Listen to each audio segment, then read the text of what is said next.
All right, I want to introduce you first of all to Andy Weber, who is in Washington. He's a former Assistant Secretary of Defense for Chemical, Biological, and Nuclear Defense Programs, and he is now at the Center for Strategic Risks. Hi, Andy, welcome.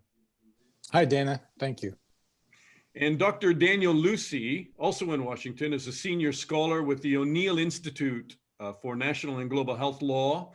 He is also an adjunct professor of medicine and infectious diseases at Georgetown, and an expert on outbreaks and pandemics. Daniel, thanks for doing this. Oh, my pleasure. Thank you, Dan. So, I mean, we have some good news today, just to start off with. Here in the UK, while I speak to you from London, that we have another vaccine, that was developed with Oxford University in addition to Pfizer and Moderna. Are we about to come out of this dark tunnel? Daniel, can I start with you?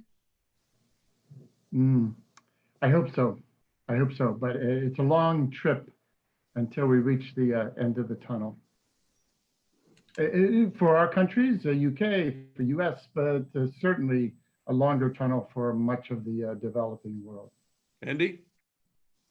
Yeah, I agree. Well, first of all, here in the US, I mean, we're at peak rates. Deaths have never been higher. So it's hard to see the light at the end of the tunnel. We need to redouble our efforts to use proven methods like wearing masks and closing bars and staying 6 feet apart, because we know that works, and we need to bend the curve down here. But having a vaccine available for the healthcare workers, the first line defenders against this pandemic, will be amazing. And I'm told that could be as early as December. Dr. Lucey, I was watching an interview that you did in January when this all started, and you said we should be concerned but not overly frightened. Should we, in fact, have been quite frightened because we're now at 1.4 million deaths and climbing? I think we should always be frightened. Every outbreak I've gone to, I'm very frightened myself. When I worked with many patients with Ebola in 2014 Sierra Leone, Liberia, often when I did interviews, they said, "Aren't you afraid?" I said, "Of course I'm afraid. If I'm not afraid, I shouldn't be here." So I'd say of all those interviews in January, if I said we shouldn't be overly frightened, I agree. You should never be overly frightened, because that paralyzes you. That's paralytic fear. We need catalytic fear. So yes, you should always be frightened. But yes, we should have been more catalytic fear. We should have taken many more actions in January than we did. What do we know now? I mean, we know that one of the first patients has been traced back to November the 17th, 2019. So we are almost a year into this. Do we know where COVID-19 began, and do we know how it began? Andy, do you want to take a first run at that? Sure. I mean, the sad news is, no, we don't know the answer to that. And that is a critical question. I'm not convinced the Chinese know the answer to that, but they have not been very cooperative in working with the international community to get to that answer. There are different theories of how it started, but we should be able to determine the origin of this virus if we're going to be successful in preventing the next one. Daniel, why are the Chinese not being cooperative? I mean, why have they not come clean? Are they hiding something? So this is very controversial. I pursued it from the very beginning in terms of origin since the night of December the 30th, when I first saw the report from the ophthalmology physician who was one of the first 8 whistleblowers, Dr. Li, who died on February the 6th, February the 7th in China. So first I would say that I think to some extent the Chinese have been cooperative. So that's not the mainstream view here in the United States, but I think that particularly their healthcare providers have been and were early in January cooperative in terms of trying to get the truth out to the world as best they could, including those first 8 healthcare workers, including Dr. Li, who died, and who was brought into the police office in December after he said, well, there seems to be a contagious SARS-like pneumonia. But there are a number of very, very important publications, actually quite a few, from the mainland and from Hong Kong early on about what was going on in terms of the earliest cases. And I've mentioned 2 in particular: January 24th, a Friday in the Lancet, based obviously in the UK, as you know, and then the New England Journal of Medicine the following Wednesday, January the 29th. So those are the points of departure that I mentioned, but there are other publications as well subsequently, including by the China CDC in Beijing in the China CDC Weekly publication, which is like the US CDC Morbidity and Mortality Weekly Report. So Why is that relevant? Sorry. Yeah, it's relevant because there's specific data that's presented in all of those references that I just mentioned, as well as quite a few others that I've tracked and written about repeatedly on the Infectious Disease Society of America Science Speaks website about initial cases and the search for the origins, search meaning in humans, in animals, and in the environment. So I think there is objective data, and most recently, and I think most importantly, is the publication on the WHO website this month, the first week of this month, around the 5th or 6th of November, what's called the Terms of Reference for the WHO China Joint Mission, the second one, to go to search for the origins of the virus, and it's right here. It's called the WHO Convened Global Study of the Origins of SARS Coronavirus 2. Now the date here on this document is 31 July 2020. It only came out this month because the terms of reference for this investigation had to be agreed upon by China as well as WHO. And where does that lead us? I mean, yeah, there was a delay in terms of reference because the Chinese didn't want to go somewhere with it. Oh, I'm sorry. Could you repeat that, Dana? Because the Chinese what? Because the Chinese didn't want the investigation to go in certain directions? Or? Well, they certainly didn't say that. They certainly didn't say that in the document, but to my view, they provide information here in this document. It's 9 pages, on page 5 in particular, that hasn't appeared anywhere else before. And it's, in my view, an important incremental addition of objective data, at least according to China, that we haven't had before. So I've created a timeline of what we've learned and when we've learned it, going back to end of December, early January. But this document says, for example, what I think is important, most important, is that there were 124 laboratory confirmed human cases of SARS coronavirus 2 causing COVID-19 in the month of December. And of those 124, 119 were in Wuhan, but 5 were not in Wuhan. They say they were in Hubei province, where Wuhan's the capital, and elsewhere, but they don't say where elsewhere. So the important point is 124 cases. That's many more in December than we ever heard about from China previously. In January, they said, it doesn't, if I could just jump in, it doesn't seem like a lot of cases to me as a layman, considering how many cases we have now, but you obviously feel that that was a significant number that should have been reported worldwide immediately, or is that where you're, I'd emphasize that it was December that there were these 124 laboratory cases, confirmed cases in Hubei province, mostly in Wuhan. What they don't say is how many were there in November, because as you mentioned, it's been reported by Josephine Ma, her byline in the South China Morning Post in mid-March, that she saw an unpublished government report of an investigation of the outbreak that said that the earliest known case, probably not the first, but the earliest known, was November 17th, and that there was 1 to 5 cases every day after that in November, and then quite a few more in December. So I think that, in fact, the origins go back quite some time, many months, perhaps more than a year. And the reason I say that is because the first we heard of this virus, and everyone agrees on this, as far as I can tell, it was already fully adapted to our species, to humans, to be able to be transmitted from person to person through the air and perhaps other ways, but through the air very, very efficiently. And that to me means it was impossible, if it was naturally occurring, to have begun in December in that seafood market in Wuhan. Daniel? Not possible. All right, Daniel, let me just bring in Andy here. And Andy, thanks for being patient. That certainly leads us down, as a reporter, that just tells me that the Chinese government was covering up and raises in huge capital letters that the Wuhan market probably wasn't the source. Where do you line up on it?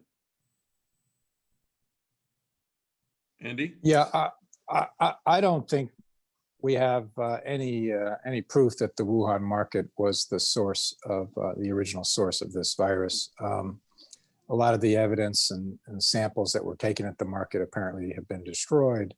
But what Dr. Lucey says is very important. Indeed, if this started months before December in humans, and how did it accelerate so quickly and spread so efficiently? These are important questions. Now, we do know that, for example, local officials in Wuhan were not forthcoming with the central government in Beijing initially. They sort of had a knee-jerk reaction of trying to cover up the outbreak and its severity.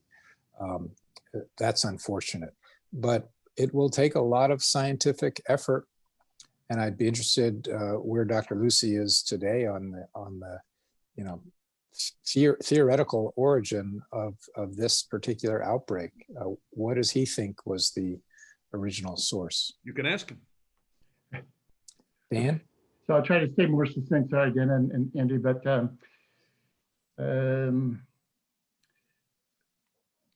first, let me just say, I disagree a little bit with Andy on the one hand, that the local officials had covered up events and then the Beijing officials didn't know them. I think Beijing knew everything from the beginning, from December. And I think there's a paper trail that can support that. I realize that other distinguished people, as well as Andy and others, feel otherwise, that there was a cover up, but for me, there wasn't. But as far as the question Andy asked, well, first also I agree with Andy 100%. This seafood market, it was never the source of the epidemic, and I wrote that on Saturday, January the 25th, on the Infectious Disease Society of America website. It was picked up by Science Magazine. John Cohen, he sent it out Sunday night, January the 26th, the ninth day around the world, that the market was probably not the source. And subsequently on May 23rd, one day after the beginning of the very important annual two sessions in China, in Beijing this year, delayed because of COVID, Director General of the China CDC in Beijing, George Gao Fu, said the market was not the source, it was just another victim. So let me stop there and then try to answer Andy's question. What was the source of the epidemic? I think clearly, I don't know. We don't know. I have strong opinions, and I'm still trying to gather data all the time. I don't want to cut you up because your answer is so important, but I can see you're not coming straight out and saying what you say, the main, like a detective, on the murder case, you're not saying who the main suspect is. But I think, can we just come to it? It seems to be that there is growing consensus, and has been for some time, that it was the Wuhan laboratory. Do you agree with that? And that they may have been doing something called gain of function. Will you address that, both of you? Andy, do you want to go first? Or? No, go ahead. Oh, yeah, just nudge me off the cliff. Okay. So first of all, I don't agree, Dana, that the evidence is going towards that the source was the Wuhan laboratory, either the Institute of Virology headed by Zhengli Shi, or by the local CDC lab, which was close to the market, closer than the Wuhan Institute. I don't think so. There's been a lot of talk about that, and certainly very high-ranking people in the U.S. government have said that there's, quote, enormous evidence, end quote, that was the case, but they haven't presented it. I haven't seen it. I don't believe it. I don't believe that's the source. What do you think it was? So I think it was a naturally occurring pandemic, a naturally occurring outbreak, which then became the epidemic, the pan-epidemic, and now the devastating economic and public health pandemic, the worst in 101 years, 102 years.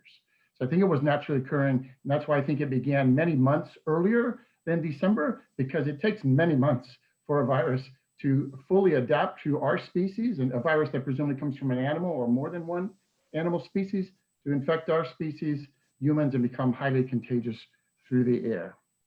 That sounds very innocent. And on your part, Andy, do you also discount the Wuhan lab and gain of function experiments?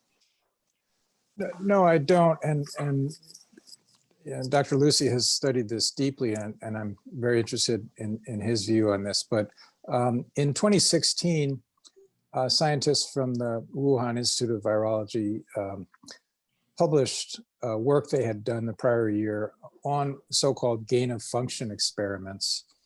Andy, will you explain gain of function while you talk about it? Because most people don't know what they are. On coronavirus. It's essentially working in the laboratory, often with animals, to try to evolve the virus so it transmits more easily between animals in order to, in theory, to be able to prevent a spillover event from animals to humans. I personally think that the risks of doing this type of research far outweigh any potential benefit. What makes you think it was gain of function before I go back over to Dr. Lucey? Well, it's one of those data points that we don't have. I mean, were they continuing to do this type of gain of function work beyond 2015? I don't know. I don't know the answer to that. I think it's one of the questions that is fairly easy to answer, as well as, what type of animals were they using in the laboratory, et cetera. But I also don't quite understand what exactly is meant by it naturally occurring. I'm not saying that this was a genetically engineered bioweapon. I think that has been totally discounted, but they could use natural methods of evolving it from generation to generation in animals, doing what they would consider legitimate public health research. I mean, the US National Institutes of Health that Tony Fauci runs is currently funding gain of function research in the Netherlands and elsewhere. That's on the flu virus. But the risk of creating a super flu and then having it escape from a laboratory, either through a worker getting infected and taking it home, or a release into the environment, I think far outweighs the medical benefit of conducting this type of research. It was banned in the U.S. in 2014, and then it was allowed. Well, there was a moratorium on this type of research after the Dutch scientist was attempting to publish a paper purporting to have made the highly pathogenic avian influenza virus more easily transmissible in an experiment with ferrets. But that moratorium was lifted, I believe, in 2017. So such research continues to be funded by the United States government. And I just think it's an unjustifiable risk. Dr. Lucey, could you answer Andy's question as to, he's not sure what you meant by natural, and why do you think it wasn't gain of function potentially? Mm-hmm. But by natural, I mean the same as for SARS, severe acute respiratory syndrome, from China, Guangdong province in the southeast, where the first case was thought to be November the 16th, 2002, then into 2003, as we know, or the Middle East respiratory syndrome, coronavirus pneumonia, that was first found retrospectively in a hospital in Zarqa, Jordan, in April of 2012, and then subsequently mostly in Saudi Arabia. So most viruses, Nipah virus, Ebola, they're naturally occurring. They come from animal species to human species for the most part. What Andy mentioned about the experiments with a bird flu called H5N1, that's different to me. It was originally called dual use research of concern, but basically gain of function. It means the virus H5N1 in this case gained the function of being able to spread through the air from ferret to ferret, which are mammals. So by implication, it could spread through the air between humans. But I'd like to emphasize that the United States has done a lot of documented public information, publicly available information gain of function-like research as well. We've, I think, probably just made it public more so than other countries. But I'd say very importantly, it wasn't only the Dutch at Erasmus Medical Center in Rotterdam, but it was the Americans, the Dr. Kawoka's lab in the United States, that also did in parallel at the same time and published at the same time in premier journals, Science and Nature, in 2012, this basically gain of function research for H5N1 being able to be spread from ferret to ferret in the laboratory. We did it, the Dutch did it. They were both funded by the US NIH, Dr. Fauci's Institute, the National Institutes of Allergy and Infectious Disease. Let me just stop there. All right, so I appreciate both of you have limited time here, so I just want to try to come to where we are now, and that is, Andy, look, you have a tremendous background, more than people understand, in terms of trying to stop biological weapons, along with chemical, along with nuclear attacks. You've just recently written a editorial along with Christine Parthamore in the LA Times, where you said biological attacks are now more appealing than ever. That the lesson coming out of this, which I would have thought would be, biological experimentation, gain of function, probably is lost on rogue governments and terrorist organizations, which may now see biological weapons as something that they could introduce, understanding how they've crippled economies and killed tens of thousands of people. You have a real concern, whatever the final trail is on how this virus started, that it puts us in a much more dangerous place. Oh, absolutely. And in our LA Times piece, we spell this out, but basically our adversaries can watch the fumbling response that the United States has had to this biological event. And imagine if it had been a bioengineered weapon with 30% mortality instead of 2 to 3% mortality. It could be much, much worse than what we're experiencing now, but our response has been so fumbling. I'm concerned that we send the message of vulnerability, and that those who would wish to do us harm will see that as an opportunity to pursue the deliberate use of biological weapons against us. So that's the chilling effect. But on the positive side, our response, especially the scientific and medical response, has accelerated modern, really game-changing technologies for early warning and detection and medical countermeasures, therapeutics, vaccines that are now being proven for the first time in humans that will make us much better prepared to prevent or nip in the bud the next potential pandemic. Will the Biden administration, do you think, and I know you have some input there, will they overhaul and dramatically change the America's ability to have enhanced preparedness, as you termed it in that editorial? Oh, absolutely. That's something that we at the Council on Strategic Risks are advising, that the next administration, the Biden administration, increase the resourcing and level of effort and public-private partnerships to really create a system of robust pandemic prevention, early warning, and rapid countermeasures, so we can make this the last pandemic, and in the process, significantly reduce the threat of biological weapons specifically. Dr. Lucey, thanks for being patient there. The last word to you, sir. Thank you, Dana. What I'd like to say is very sobering, which is that since March of this year, after I'd gone to Shanghai, to Hong Kong, to Cairo for COVID-19, I began to have the sense that something else is coming or something else is already here. And that's what I've been looking for ever since that time. I hope I'm wrong, but I think that is the operational day-to-day leaning forward focus that I take, and I hope others take. In other words, what's next is already here, but we just haven't recognized it yet. And that's my driving philosophy after many years of going to many epidemics every year overseas since 2003.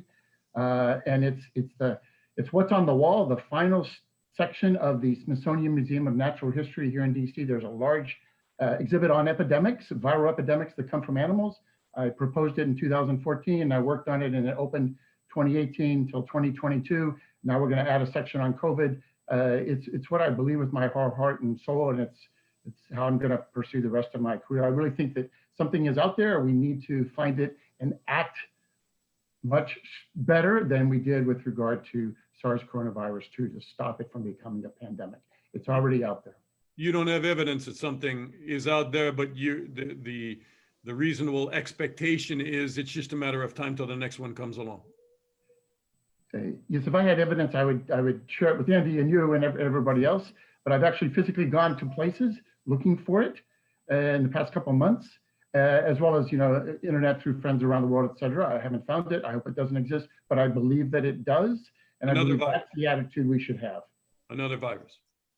Oh, it could be a virus. It could be a bacteria. It could be a prion. It could be some other pathogen. Yes, I'm thinking in terms of infectious diseases. And have you seen evidence of an infectious disease after COVID-19? Another one? Well, they're occurring all around the world. There is one particular one that I went to search for. I didn't find it, but the week after I left, it was found. But it was a very small number of people. It wasn't an outbreak. So as long as it doesn't cause an outbreak, fine.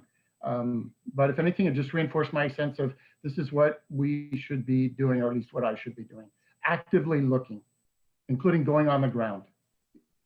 Thank you for explaining that, Dr. Daniel Lucey from Georgetown, and Andy Weber, the former Assistant Secretary for Defense for Chemical, Biological, and Nuclear Defense Programs. Thank you so much, both of you. Thank you. Thank you, Dana.